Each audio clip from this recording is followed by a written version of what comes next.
Hi friends, welcome to SUBSCIBE kitchen. இப்போ நீங்கள் பார்த்துட்ருக்கிறது ஒரு அருமையான ஸ்வீட் ரெசிபி தாங்க.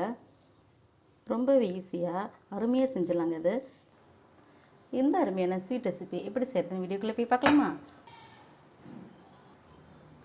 ரொம்பவே டேஸ்டியான இந்த பைனாப்பிள் ரவா கேசரி எப்படி செய்கிறதுன்னு வீடியோக்குள்ளே போய் பார்க்கலாமா?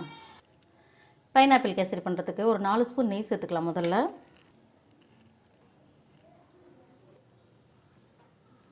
ஒரு கப்பு ரவை எடுத்துருக்கோம். இந்த நெய்யிலே நல்லா இதை வறுத்துக்கலாம். இந்த நெய்யிலே நம்ம அந்த ரவையை வறுத்து செய்யும்போது ரொம்ப வாசனையும் சூப்பராக இருக்கும். நம்ம சாதாரணமாக கேசரி செய்கிறத விட இந்த மாதிரி அனாசி பழத்தை சேர்த்து செய்யும்போது அவ்வளோ சூப்பராக இருக்கும். இந்த ரவையை கருத்துடாமல் நம்ம லோ ஃப்ளேம்லேயே வச்சு நல்லா வறுத்துக்கலாங்க. நம்ம கலர் சேஞ்ச் ஆகிற அளவுக்கு நம்ம இந்த நெய்யிலே இந்த ரவையை நல்லா வறுத்தாச்சுங்க. அடுத்தது நம்ம வறுத்த ரவையை இப்போ வேற ஒரு தட்டுக்கு இதை மாற்றி எடுத்துக்கலாங்க. இப்போ வறுத்த ரவையை நம்ம தனியாக எடுத்து வச்சாச்சுங்க. அடுத்தது வானிலையில் 2 ஸ்பூனுக்கு நெய் சேர்த்துக்கலாம். 2 ஸ்பூன் சேர்த்தாச்சு. முந்திரி பருப்பு கொஞ்சமாக சேர்த்துக்கலாம். இது லேசாக கலர் சேஞ்ச் ஆகட்டும். முந்திரி பாதியிலோ கலர் சேஞ்ச் ஆகணுன்னே நம்ம திராட்சை பழம் சேர்த்துக்கலாங்க. அப்போ அது ரெண்டும் ஒரே ஈவனாக நமக்கு நல்லா பொரிஞ்சு வரும். திராட்சை எல்லாம் குண்டு குண்டாக வந்த பிறகு நம்ம எடுத்துடலாம். இப்போ முந்திரி திராட்சை ரெண்டையுமே நம்ம வேற ஒரு தட்டுக்கு மாற்றிக்கலாங்க. இப்போ வேற ஒரு தட்டுக்கு மாற்றியாச்சுங்க. இப்போ இந்த நெய்லேயே அரை கப்புக்கு நான் அன்னாசி பழ துண்டுகளை சின்ன சின்னதாக கட் பண்ணி எடுத்துருக்கேங்க. அதை சேர்த்துக்கலாம். இது கூட 2 ஸ்பூனுக்கு சர்க்கரை சேர்த்துக்கலாம். சேர்த்துட்டு நல்லா கலந்து விட்டுடலாங்க. இந்த அன்னாசி பழத்தோட இந்த சர்க்கரையை சேர்த்து நம்ம வதக்கும் போது இன்னும் நல்லா அந்த பழம் நல்லா ஸ்வீட்டாக இருக்கும். நம்ம நெய்லேயே நல்லா அன்னாசி பழத்தை நல்லா வதக்கியாச்சுங்க.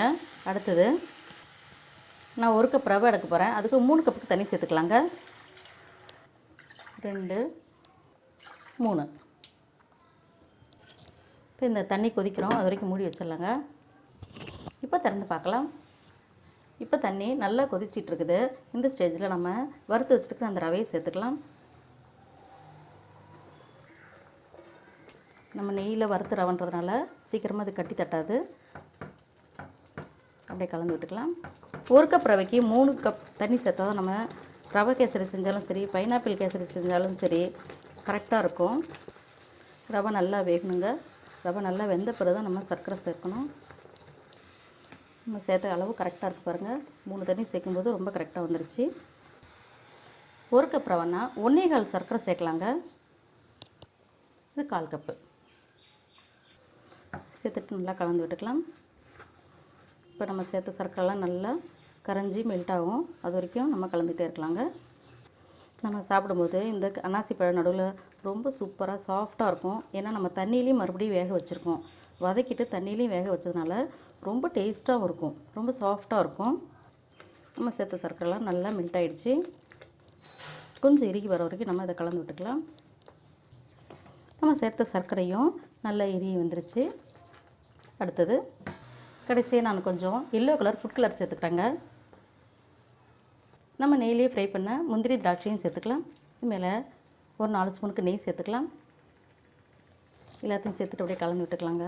ரொம்ப அருமையான நம்மளுடைய பைனாப்பிள் கேசரி நல்லா சூப்பராக ரெடி ஆகிட்டுருக்கு. எவ்வளோ அழகாக ரெடி ஆகிட்டுருக்கு பாருங்கள். சூப்பராக இருக்குல்ல, பார்க்கும்போதே சாப்பிடணும் போல் இருக்குல்ல. இந்த ஃபுட் கலர் எது சேர்க்குறதா இருந்தாலும் நம்ம இறக்குற சமயத்தில் தான் சேர்க்கணும், முதலே சேர்க்கக்கூடாது. நம்மளுடைய பைனாப்பிள் ரவா கேசரி ரெடி. அட்டகாசமாக சூப்பராக இருக்குது. நீங்களும் ட்ரை பண்ணி பாருங்கள். உங்களுக்கு இந்த பைனாப்பிள் கேசரி பிடிச்சிருந்துச்சுன்னா SUBSCIBE கிச்சனுக்கு சப்ஸ்கிரைப் பண்ணுங்கள். ஃப்ரெண்ட்ஸ் அண்ட் ரிலேட்டிவ்க்கு ஷேர் பண்ணுங்கள், லைக் பண்ணுங்கள், கமெண்ட் பண்ணுங்கள். ஆரோக்கியமானதை சமைப்போம், ஆனந்தமாக இருப்போம். தேங்க்யூ.